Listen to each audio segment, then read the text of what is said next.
Today, I'm going to recap a 2018 Korean mystery action movie called The Witch, Part 1. The Subversion. This movie tells the story of Ja-yoon, a young woman who unknowingly has superhuman abilities, such as telekinesis and enhanced strength. So, how did she get such abilities? Let's find out. 10 years ago, a test subject named Ja-yoon escaped a facility run by an organization and was found unconscious by a couple. They took her in and treated her wounds, treating her as their own daughter. However, Ja-yoon seems to have lost her memories from the trauma she's been through. At the present, Ja-yoon has grown up to be a fine teenager who helps her father with his work and takes care of her mother whose health is slowly deteriorating from dementia. Ja-yoon herself isn't a healthy girl, having terrible headaches from time to time and also has a weak physique. A doctor has told her that she needs a bone marrow transplant from her biological parents, or else she has months to live. Nevertheless, she still helps her father take care of his work, even though it's not doing so well. Ja-yoon is also an honor student in her class, ranking first place in her school. One day, Ja-yoon's friend, Myung-hee, recommends her to enroll in an audition for a TV show. The prize for the winner is $500,000, which can easily take care of her father's work and also her mother's medical expenses. Ja-yoon agrees and joins the audition, receiving the best score because of her singing ability and telekinesis, making a microphone levitate.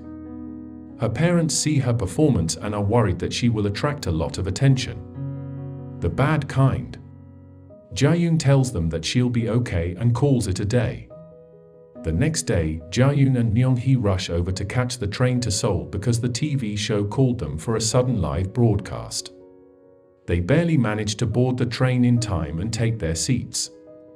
After some small talk, a male teenager named Nobleman interrupts them, saying that he knows Ja-yoon and calls her the witch. He's also one of the test subjects from the organization years ago. Ja-yoon, however, has no memory of him. She's sure that he's mistaken her for the wrong girl. Nobleman excuses himself, telling her that they'll meet again soon. Ja-yoon and Myung-hee finally arrive at Seoul and finish their live show successfully, attracting a certain pair of individuals watching the show. Dr. Beck and Mr. Chori, people from the organization which Ja-yoon ran away from when she was young. They assumed Ja-yoon wouldn't survive this long and now wants her dead. Afterwards, Ja-yoon and Myung-hee return back to Ja-yoon's house. Myung-hee's family comes over too and they have a good time together. In the evening, on the other hand, Nobleman's group of test subjects commits murder of a gene researcher's family and burns their house down. They do this because the researcher has a hidden agenda while working for the organization. With his telekinesis, Nobleman controls the researcher's guard's gun and forces him to shoot himself to death. The next evening, Ja-yoon's family and Myung-hee have dinner together at Ja-yoon's house. Her mother's conditions have worsened, unable to recognize Ja-yoon any longer and wondering who she is. Her father takes her back to their room to try and calm her down. They go to sleep after, but Ja-yoon wakes up because of her massive headache. At the same time, a group of men has managed to barge into her house and hold her parents at gunpoint. Ja-yoon gets out of her room and is immediately greeted by a gun to her head.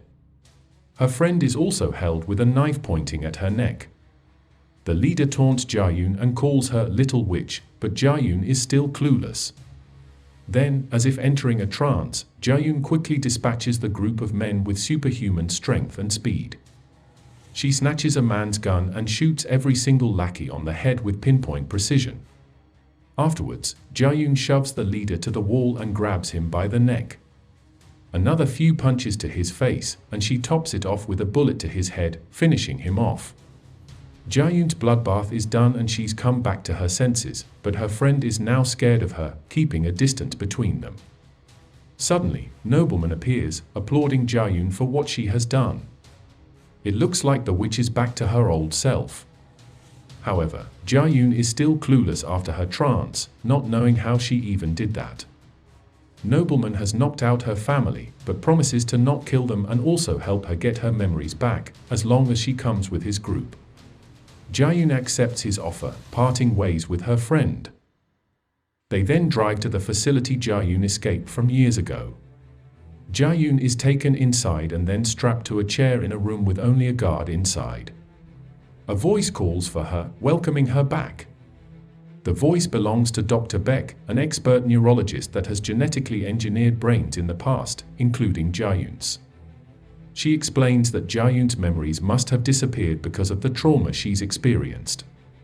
A vial of serum is injected to Jia-Yun, causing the memories of her dark past to start returning. The injection also causes Jia-Yun to experience pain all over her body, her mouth coughing blood out.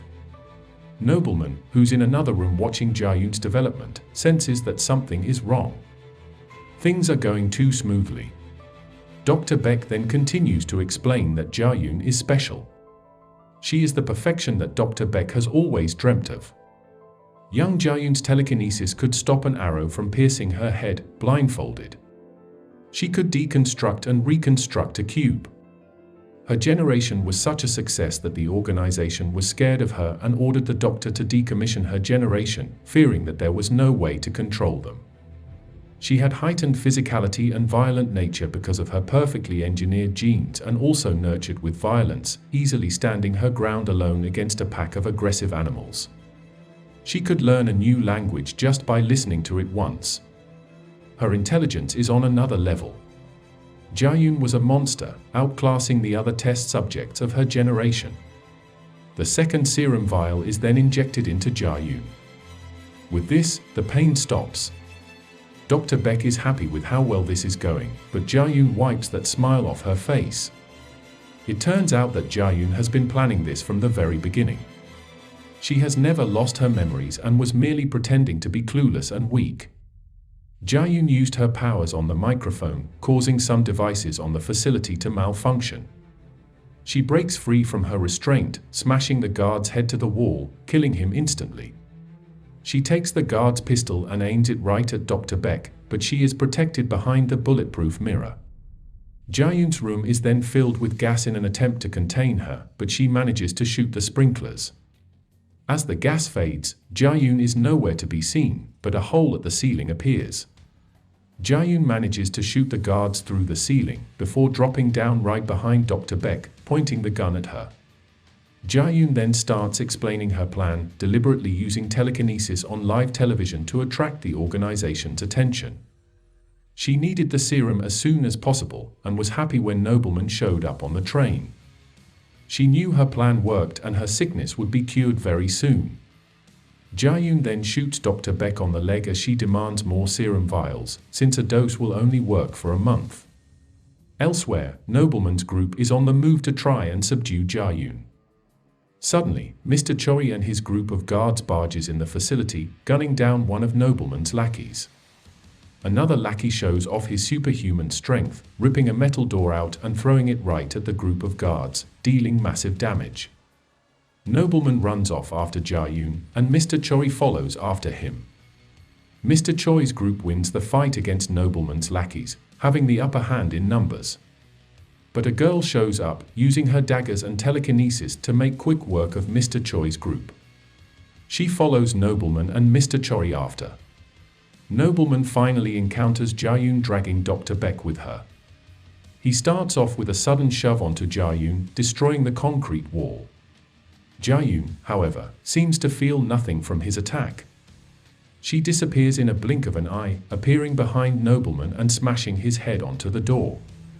Nobleman tries to punch her, but his attack is too slow, easily guarded by Jia-Yun. She throws him at the wall, but Nobleman does the same, grabbing her leg and smashing the wall with her body. Jia-Yun seems to be enjoying this fight, evading Nobleman's attacks which easily made dents on the concrete. Nobleman manages to break Jia-Yun's elbow, but Jia-Yun keeps evading his attacks and shoves him away to the door. She then readjusts her arm like it was nothing, showing that she can easily regenerate her injuries as well. In the midst of the chaos, the crippled Dr. Beck tries to escape from the hallway, but Jia-Yun grabs a pistol and shoots her leg once more. She's not giving her any chance to escape. A gunfight then breaks out between Nobleman and Jia-Yun. The two of them also use their telekinetic abilities to their advantage. Nobleman manages to shoot Jaeyoon's hand, but the wound is easily regenerated, ultimately leading to Jaeyoon's victory as she manages to grab him and throw his body to the ceiling like it was nothing. As Jaeyoon corners Nobleman, Mr. Choi makes an appearance, shooting a few bullets onto Jaeyoon's body to cripple her. Dr. Beck is relieved to see a colleague appear to help, but the girl arrives and puts a dagger by her neck. Mr. Choi shoots the girl off the doctor, but then shoots at the doctor too because of her betrayal for keeping Jaeyoon alive. Dr. Beck dies, but the girl is still alive. She tries to stab Mr. Choi with her dagger, but he manages to guard it and throws the girl away from him. As he turns to go for the kill on Jaeyoon, he sees that Nobleman is the only one sitting there now. Jaeyoon appears behind him, kicks him right at the back. Choi tries to grab her by the neck, but Jaeyoon's arm strength manages to grab his arm off her.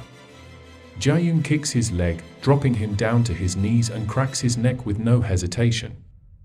Nobleman is up on his feet again, showing Jaeyoon something in his possession.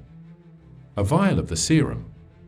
As Jaeyoon asks him where the other vials are, the girl stands back up, creeping behind Jaeyoon. The girl manages to stab her with her dagger, but Jaeyoon is just too strong. She grabs the girl's face, crushing her head mercilessly. Behind Jaeyoon, Nobleman points his gun at her head and tries to shoot, but her telekinesis manages to stop him. He isn't able to pull the trigger.